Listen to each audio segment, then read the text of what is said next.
রাধারানী পদকবি বলছেন, সবাই বলে রায়ের জয়, নাগর হারিল।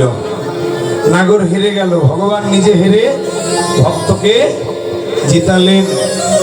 বললেন, বধূ তুমি কেঁদো না, তুমি এক কৃষ্ণ, আমরা 1600 গোপী, তাই তুমি নিত্যে জিতেছ, কিন্তু আমরা ভোটে জিতেছি। রাধারানী কিসে জিতল? ভোটে। আর নিত্যে জিতল কে? কৃষ্ণ। এই যে ভাইরা, প্রথমে 1 দিলাম, তারপরে 3টা শূন্য দিলাম, কত হলো? 1000। প্রথমের 1 সরিয়ে নিলাম, কত থাকলো? 3টা শূন্য। কৃষ্ণ 1, পৃথিবী শূন্য। কৃষ্ণ ছাড়া পৃথিবী। পুরুষ 1, নারীরা শূন্য, মানে পুরুষ ছাড়া নারী শূন্য। পুরুষ ছাড়া নারীর জীবনে কোনো মূল্য নাই। অঙ্কে মিলছে তো?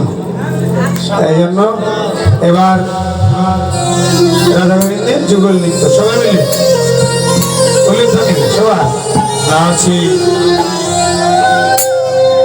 নাচে শ্যাম সঙ্গে রঙ্গে রাধা বিনোদিন রাধা। নাচে শ্যাম সঙ্গে রঙ্গে রাধা বিনোদিন রাধা। বিনোদিনী রাই নাচে বিনোদিনী রাই। বিনোদিনী রাই নাচে বিনোদিনী রাই।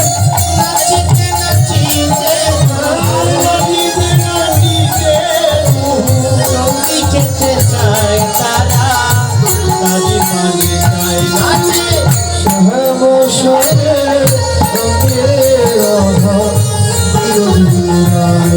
বাজে আখি পিতা পিতি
কৃষ্ণ প্রেমানন্দে অনিতাই হরি হরি রাধে রাধে। রাধা গোবিন্দ নৃত্য শেষে বসে রইলেন, যে যার মতো অধিকারে সেবা দিচ্ছেন। এবার আসছেন অলস আসবে, আপনারা অলস আস্বাদন করুন। সকলেই ভালো থাকেন, সুস্থ থাকেন, সকলের সুস্বাস্থ্য কামনা করছি। গুরুদেবের কর্ম করে ভগবানের কর্ম করে সংসার করুন, সকলের মঙ্গল হোক। জয় শ্রী রাধে শ্যাম।